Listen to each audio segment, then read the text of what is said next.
Hey everybody, Brooks from Drag Times here. How much boost does a stock McLaren 720S make? I get that question a lot.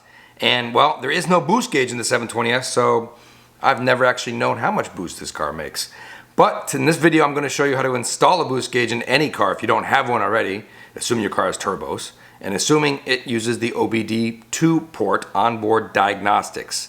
And assuming that the car provides that over that port. So most cars do, and here's how we do it. I bought this OBD2, let me get focused on that. There we go, okay.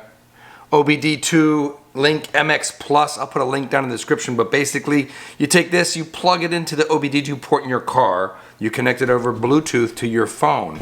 And this premium device has very fast speeds connecting between here and the phone and in the car, and it can actually do data logging boost, speed, air to fuel ratios, intake temperatures. The list goes on and on of all the really cool stuff this can log. It'll log everything that the car provides you. And after I plugged this into the McLaren 720S, there's a ton of stuff coming out of that car that's very interesting to see. So everyone knows the McLaren 720S is the super wicked fast car. And my thinking on how much boost it makes is a lot of people get in these cars, including myself, think, wow, you know, every time you hit the next gear, the car pulls harder and harder and harder. And that's probably because this car is not giving you all the power in the lower gears. As the gears increase, it adds more boost and increases the power. That's why it pulls harder and harder the higher gear you go. Obviously, if it just dumped all the power first, second, maybe even third gear, you'd probably just blow the tires off the road and have a hard time actually driving the car at all. So I'm curious to see how much boost each gear makes. First gear is probably just a wash because there's not enough time for this car to build full boost anyways. And second gear actually spins quite a bit on the stock tires, but nevertheless, what we're gonna do a little graph. I'll do gear by gear in the car. I'll show you all the cool things this sensor can do, and then we'll see how much boost it makes in first gear, second gear, third gear, fourth gear, and depending how fast I can get to, possibly even fifth gear. Other cool things you could do with these is check engine codes. If you got a check engine light or an error in your car, this thing can read them and actually reset those lights as well and turn that off on your dash. I don't have any check engines light now, so I probably can't go over those features, but nevertheless, let's jump in the McLaren 720S, plug this in, go over some of the dashboard and some of the things it can record. But before we do that, a quick word from the sponsor of this video. So Father's Day is right on the corner and I got the perfect gift for you. It's the sleek front pocket wallet from Ridge. Gone are the days of the nasty, big, thick leather wallets that fit in your back pocket, carrying around all the stuff you just never ever use. The Ridge wallet is slim, sleek, sits in your front pocket. It's got RFID blocking technology as well. They got a bunch of really cool styles. This is the burnt titanium edition, which matches awesome with the titanium exhaust on the back of my Ford GT. They also got the carbon weave edition, which matches awesome with a lot of carbon fiber parts in your car, especially the carbon fiber wheels in the Ford GT. And another one is one of my favorites is the forged carbon. This is the next generation of carbon, which actually matches the back of the Lamborghini Huracan. The Ridge is super easy to use. You just flip up here and take out your credit cards, cash snaps on the back. Ridge is so sure that you're gonna be satisfied with this wallet. They offer a 45-day money-back guarantee. It comes with a lifetime warranty. If it breaks, they'll send you a new one. They got a dozen more styles to choose from. Head over to ridge.com/dragtimes, and for a limited time, you get 10% off by entering the code DRAGTIMES. All right, let's grab the Bluetooth OBD2 sensor. Hop in the 720S. Now this plugs in way down under here. Probably hard to see, but I can feel it. And boom, there you go. It'll kind of light up and start blinking when it gets power. Turn the car on over here. Up in the car. Oh, all right.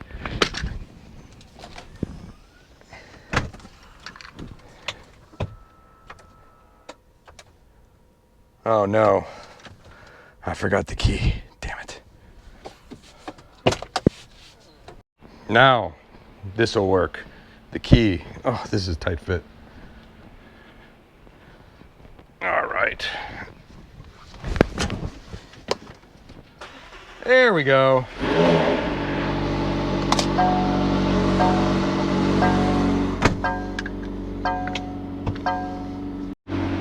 All right, so after you got it plugged in, you press there, you get the OBD2 port on. You can actually go to dashboards, Actually, you got to go back, and then you can hit the connect button right here. That'll connect to the car. Interface connected, and there we go. Now we can click on dashboards, and as you can see, there's my boost, air to fuel ratio, ambient air temperature, intake air temperature. These are good things to know when you're racing or you're waiting at the track, because sometimes this can get really high. That actually slowed down the car a little bit. We got coolant, engine temperature, and engine coolant temperature. And if we swipe to the left, there's our large boost gauge and some more things over here. Vehicle speed, fuel rate, O2 sensor 2, and fuel economy. No one really cares about that. Over here we got your RPMs, your mass airflow sensor. That one doesn't seem to be working, so maybe you can change that to a different sensor. But in here there's just hundreds of sensors that you could choose from. But for this one, we can also go back and click on logs. So here we're graphing vehicle speed and boost, and when you press that, this starts logging. So you can see that right there. Obviously we're not moving, so that's not going to do anything. And then if you go back, you can go to that graph, and then the dashboard's right here. All right, so let's head out and go gear by gear. I'm gonna actually record my screen on the phone, so it'll be better for you to see, and let's see what the car makes boost-wise. All right, so here we go. First gear, we're doing the graph here. Just gonna cruise and go up the red line.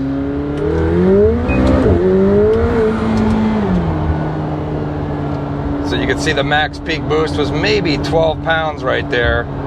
Let's go ahead and try it in second gear. We'll start at about 4,000 RPM and go to red line. All right. Hard to see by the graph. But it looks like that peak was at about 15 pounds of boost. In second gear, you can see the 8,000 RPM spike right there. Let's go ahead and do third gear. Start about 3,000 here.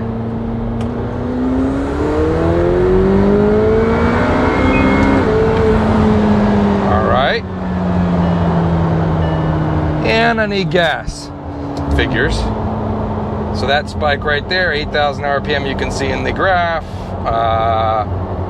It looks like 20 pounds of boost. So you got 10, 15, and 20 pounds of boost in third gear. Let's try it in fourth gear. See what we get.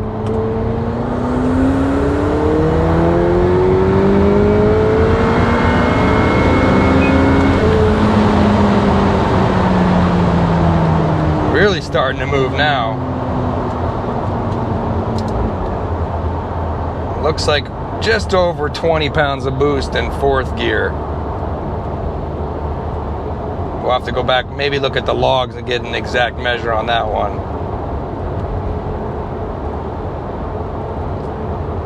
Fifth gear will be tough because you got to be going really fast. Even fourth, fifth.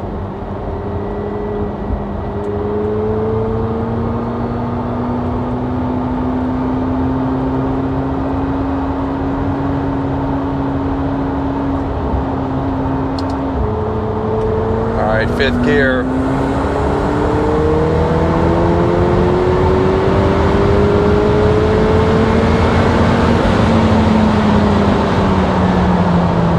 Even more boost that time. It's hard to see by the peak. Hopefully we can grab it from the logs and check it out too. All right, now we'll try full quarter mile through the gears automatically, see what we get.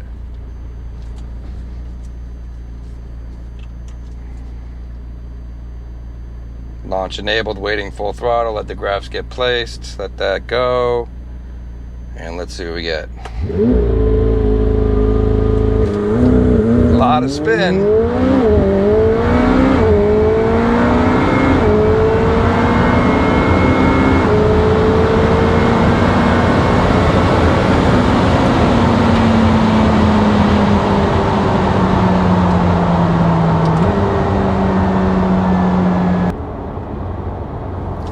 not bad. 60 to 130 right there was 5.21. Pretty impressive.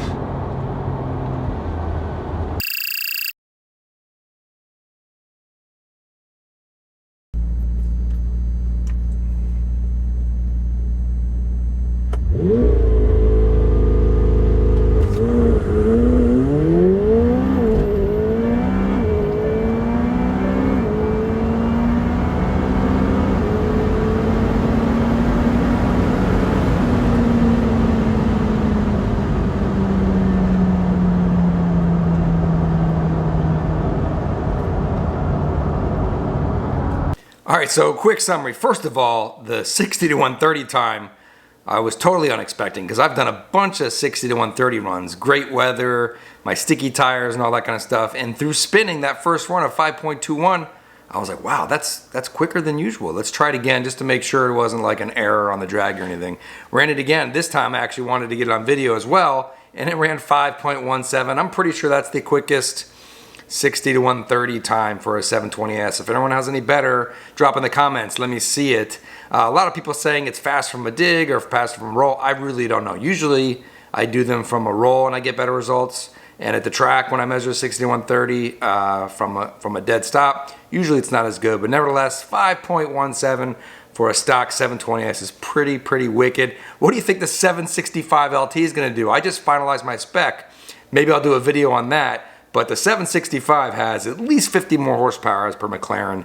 It's chopping about 100 pounds off the weight, and it has 15% shorter gearing. That car is just going to be wicked fast. Can't wait to get it, hopefully by the end of this year.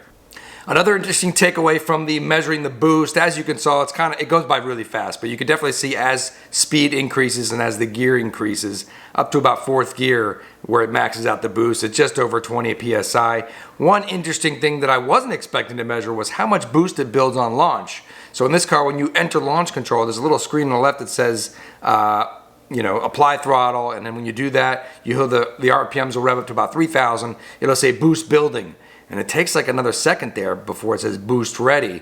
And if you look at the graph right between that little section, I should have held on it a little longer. Maybe we'll do another test later on. But you can see it was building about 5 pounds of boost off the line to get this McLaren just launching like crazy off the line. So there you go, that's a wrap of this video. If you want to buy an OBD2 sensor to monitor all that cool stuff in your car, graphs, air to fuel, boost, ignition, all kinds of cool stuff, I'll put a link in the description. There's a bunch of different models to buy, compatible with Android, iPhone, and so forth. As always, thanks for watching. If you enjoyed this video, give it a thumbs up down there. Also hit that subscribe button. We'll keep the videos coming.